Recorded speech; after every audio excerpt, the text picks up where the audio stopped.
그러면 유한태증권의 박진희 부장과 키워드로 이야기 좀 더 깊숙이 들어가 보겠습니다. 네, 부장님 안녕하세요. 네, 안녕하세요. 네, 오늘 장은 어떻게 봐야 될까요? 양쪽의 흐름도 상당히 엇갈려 있고요. 또 간밤에 미증시는 밀렸는데 어떤 식으로 분석하고 계세요? 네, 시장 상당히 좀 혼란한 그런 흐름이네요. 간밤에 미국 시장 같은 경우도 급락했었습니다만은 그 내용에 보시면 이제 파월 의장이 테이퍼링을 속도를 좀 더 낼 것에 대한 발언, 이런 부분들이 좀 부담이 된 상태 속에서 오미크론도 조금 위협적이다라는 얘기, 이런 부분들을 얘기했습니다. 그래서 인플레가 예전에는 일시적이라고 말했었는데 지금 일시적이라는 말을 좀 삭제해버렸습니다.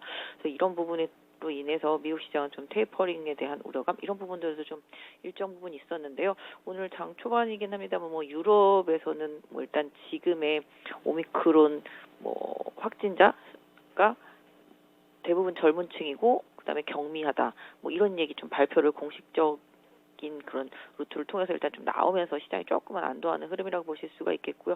국내 주식시장은 어제 좀 많이 다운됐었기 때문에 오늘 상대적으로 좀 저가 매수세가 들어오고 있습니다. 저평가되어 있다라고 알려져 있는 화학주들 오늘 급등 나타나는 모습 보실 수가 있겠고요. 현대차라든지 LG전자, LG이노텍 같은 IT 대형주들이 자리를 잘 잡아주고 있습니다. 삼성전기도 마찬가지가 되겠고요. LG화학이라든지 SK이노베이션 같은 것들도 계속 좀 반등을 해주면서 화학 정유 섹터 쪽들이 조금 시장을 좀 리딩해주는 모습들이 좀 나타나고 있고요. 지금 보신다라면 그동안 좀 시장을 리딩했었던 2차 전지 소재 섹터 쪽, 특히 좀 양극재 섹터 쪽에서는 좀 차익 실현 매물이 일정 부분 좀 나오면서 눌리는 현상이 초반에 조금 있었었고요. 지금은 좀 낙폭은 좀 제한된 모습이라고 보시면 좋겠고, 메타버스 종목들도 장 초반에 강하게 올랐다가 좀 많이 가라앉는 모습이 좀 나타나고요. 게임 섹터주들도 마찬가지. 게임주들도 초반보다는 상당히 좀 차익 실현 매물이 나오고 있습니다. 게임주 안에서도 그동안 시장을 리딩했었던 뭐 위메이드라든지 뭐 최근에 많이 올랐었던 네오위즈 어제부터 약해지고요. 크래프톤이 약해지고 카카오 게임주도 어제 급락했고요. 상대적으로 NC소프트가 올라오면서 받쳐주는, 그러니까 시장이 어느 정도 좀 가격적인 메리트가 있는 종목들 쪽으로 좀 이동하는 현상이 오늘 좀 나타나고 있는 것이 좀 특징이라고 보시면 좋겠습니다. 가격 메리트. 그렇다면은 키워드에 다 걸맞게 이 부분이 적용이 되는지 보겠습니다. 첫 번째 키워드 확인해 보겠습니다. 그동안 잘 나가던 기존 주도주 대표적으로 게임하고 2차전지 섹터가 있는데요. 이쪽에서 차익 실현 매물이 빠르게 출회되며 낙폭이 좀 깊게 나타나고 있습니다. 하지만 같은 섹터라 하더라도 상대적으로 덜 갔던 종목군들, 뭐 말씀해 주신 NC소프트나 이런 종목은 또 예외인 상황인데요. 이런 흐름은 일시적일까요? 아니면 이제 기조적으로 좀 굳혀졌다라고 봐야 될까요? 네, 뭐 일단 지금 12월 들어서면서부터 뭐 대주주 양도세 이슈도 있겠고, 그다음에 주가가 좀 많이 올랐다라는 약점도 있겠고요. 그다음에 일단 코로나 확산에 대한 우려감, 뭐 이런 부분들이랑 최근에 메타버스 환경, 게임 환경 상당히 좀 강하게 올라왔었던 상황 속에서 좀 차익 실현 좀 매물이 좀 나오고 있다라는 점이 뭐 지금 시장의 좀 특징이라고 볼 수 있겠습니다. 특히 뭐 지금 2차 전지도 마찬가지. 특히 이제 어제까지 MSCI 지수 리밸런싱 종가 편입 때문에 많이 올랐었던 종목들, 오히려 좀 LNF 같은 경우도 좀 차익 실현 매매 나오고 있고요. 카카오 게임 같은 경우도 어제 좀 그런 흐름에서 좀 약세를 좀 보여왔었던 모습 보실 수가 있겠습니다. 그래서 상대적으로 좀 많이 올랐던, 특히 어제 뭐 네오위즈 같은 경우 좀 많이 빠졌었는데 그 모두가 기대했던 그 NFT 요거 가지고서 좀 돈 벌기가 좀 어렵지 않겠나라는 그런 뉘앙스의 좀 얘기들이 좀 나오면서 좀 많이 빠졌었는데요. 뭐 지금 흐름만 놓고 본다라면은 그런 이슈로 좀 많이 올랐었던 종목들은 좀 차익 실현 매물이 좀 일정 부분 좀 나오고 있다. 다만 뭐 그렇다고 추세가 완전히 죽은 건 아닌데요. 시장이 이것들보다는 좀 더 싼 쪽으로 이동을 하면서 차익 실현 매물이 나오고 있습니다. 2차 전지 소재 섹터 쪽들도 보시면은 오늘 좀 많이 빠지는 것도 눈에 보이죠. 지금 에코프로 BM 좀 많이 빠지고 있습니다. 그래도 역시 추세는 살아있다라는 점 염두에 두실 필요가 있겠죠. 단기적으로 아까 말씀드렸던 대로 많이 오른 건 팔고 많이 빠진 쪽은 사고, 이런 쪽에 수요가 조금 이동하면서 기존의 주도주였었던 게임이나 뭐 메타버스나 뭐 NFT나 뭐 2차 전지 소재 이런 쪽들에서 좀 차익 실현 매물이 나오고 있다라고 봐주시면 좋겠는데요. 뭐 이들의 주도력이 완전히 깨진 건 아니기 때문에 이번 조정의 폭을 조금 확인하실 필요 있을 것 같습니다. 네. 많이 올랐던 종목에서 차익실현 매물, 그리고 지금 포스코도 거의 뭐 급등이라고 할 정도로 4.6%나 오르고 있거든요. 그 차트 보면 거의 막 반대의 흐름을 나타냈던 이런 종목이 바닥에서 올라오네요. 오늘 두 번째 키워드 같은 맥락에서 좀 보겠습니다. 오랜 기간 소외됐던 석유화학주들, 이쪽에 반등 움직임, 롯데케미칼, 대한유화 대표적이고요. 이런 소재 관련된 종목군들이 반등하고 있는 상황입니다. 이 부분은 어떻게 보고 계세요? 최근에 원자재 가격들이 많이 빠졌습니다. 다시 또 지금 오미크론 이슈 때문에 인플레 우려감이 많이 올랐을 때 원자재주들이 많이 급락을 했죠. 유가도 상당히 좀 최근에 많이 급락을 하고요. 사실 뭐 철강이나 뭐 석탄 이런 관련주들은 이미 예전보다 많이 빠져 있었는데 시장이 그런 부분들을 좀 안 맞았었거든요. 이렇게 된다라면 원자재 가격이 약세가 되면 인플레 우려감이 좀 덜해질 수 있겠죠. 그럼 원자재 가격 강세 때문에 힘들었던 뭐 제조업도 마찬가지가 됐고 이런 원자재 관련 기업들도 좀 마찬가지가 되겠습니다. 그러다 보니까 그 부분을 인식하고 있고요. 지금 화학주들 같은 경우도 지금 유가가 그동안 워낙 강세를 보이면서 힘들었었고 또 그다음에 경기에 대한 우려감 때문에도 힘들었었고 증설 이슈 때문에도 많이 힘들었었는데요. 이런 여러 가지 환경들이 최악으로 반영된 구간이 이제 4분기까지일 것이다. 내년 초부터는 조금씩 좋아질 것이다. 특히 중국의 이제 올림픽 끝나고 나면 또 괜찮아질 것이다라는 이제 시장에서의 메시지들이 계속 나오면서 뭐 이번 급락을 이용해서 저가권에 있는 낙폭과대주들 쪽으로의 시장의 시선이 이동했다라고 보겠습니다. 저도 사실 롯데케미칼이나 대한유업 며칠 전에 보면서 와 이건 정말 해도 해도 너무했다 할 정도로 많이 빠졌었는데요. 지금 상대적으로 저평가가 상당히 심하기 때문에 시장에서 가격적인 메리트를 확실히 보려고 하는 움직임이 좀 나타나면서 저가 매수가 들어오고 있다라고 보시면 좋겠습니다. 그래서 롯데케미칼, 대한유업 그 다음에 뭐 금호석유도 마찬가지고요.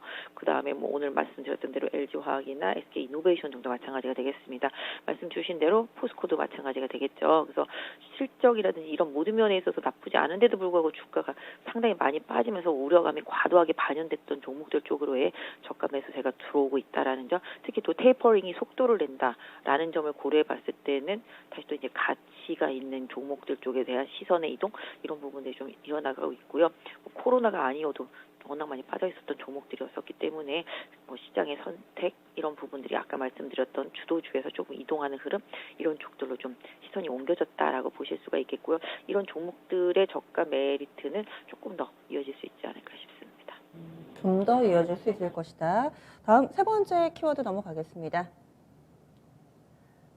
제약바이오 섹터입니다. 특히나 셀트리온을 중심으로 해서 기대가 형성되고 있고요. CMO, 국내 대형 제약업체들은 양호한 주가 움직임 이어가고 있습니다. 삼성 바이오로직스는 벌써 4일 연속해서 반등하면서 90만 원 선 회복이 나왔더라고요. 이런 종목군들 들고 계신 분들은 어떤 대응이 필요할까요? 네, 뭐 어쩔 수 없습니다. CMO 업체들이 좀 중요해질 수밖에 없겠죠. 기본적으로 백신을 다시 또 이제 생산을 좀 많이 해야 되는 그런 상황이 올 수도 있겠다라는 기대감이겠습니다. 그래서 셀트리온 그룹주들도 그렇고요. 뭐 삼바도 그렇고요. 삼바는 사실 뭐 실적 면에서인지 이런저런 이슈에 있어서 좀 떨어지는 부분이 거의 없는데도 불구하고 많이 소외됐었죠. 결론적으로는 각 섹터별로 지수를 구원할 수 있는 구원자적인 종목들이 되겠습니다. 그러니까 섹터별로 시총 상위 종목이 되겠죠. 이런 쪽들이 지금 공략이 들어오고 있다라는 거죠.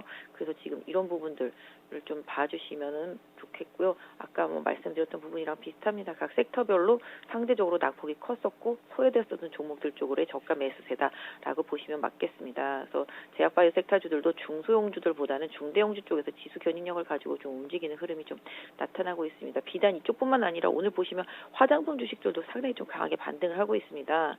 그러니까 뭐 아까 말씀드렸던 대로 그냥 가격이 상대적으로 너무 싸고 저평가돼 있다라는 이슈가 상대적으로 좀 강하게 작용을 하고 있다고 보시면 좋겠는데요. 뭐 제약바이오 섹터주들은 뭐 최근에 뭐 아시다시피 이제 SK 바이오사이언스 등이 좀 움직이기 시작했었고요. 그다음에 이제 삼바 움직이고 있고 셀트리온 반등하고 있는데요. 흐름상으로는 SK 바이오사이언스하고 삼바의 흐름을 좀 더 주목해서 보시면 제약바이오 섹터 쪽에서는 좀 더 대형주 단에서는 좀 낫지 않을까 싶습니다.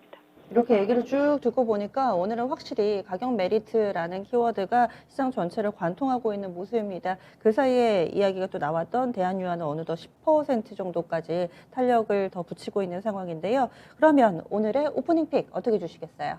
네, 지금 방금 말씀드렸던 내용에 좀 맞게 보도록 하겠습니다. 사실 코로나가 더 오미크론에 대한 우려감이 번지기 전에 더 강했던 섹터가 사실 기본적으로는 좀 IT 섹터였었잖아요. IT 섹터하고 뭐 그다음에 더 최악으로 빠졌던 섹터가 이제 경기 민감주 섹터들인데요. 유가라든지 원자재의 영향을 받았던 섹터주들입니다.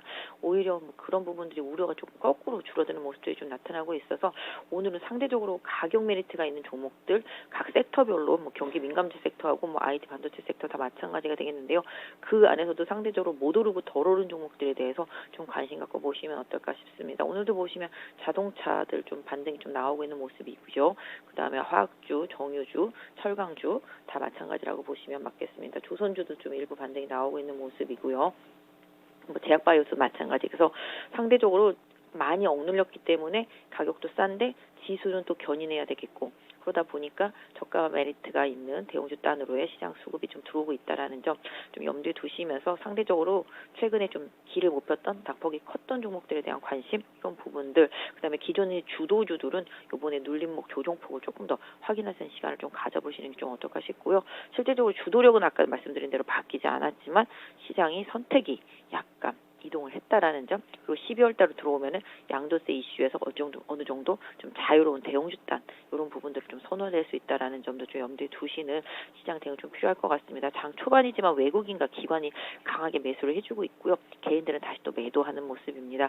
사실 다음 주 만기가 있기 때문에 외국인의 선물을 이용한 변동성 장세가 계속 이어지고 있습니다. 선물 매수해서 기관의 프로그램 매수 유발시키거나, 선물 매도하면서 기관의 프로그램 매도를 유발시키거나 하면서 본인들은 또 저점 매수하는 흐름들도 나타나고 있기 때문에 외국인들의 좀 흐름을 좀 잘 봐주시고요.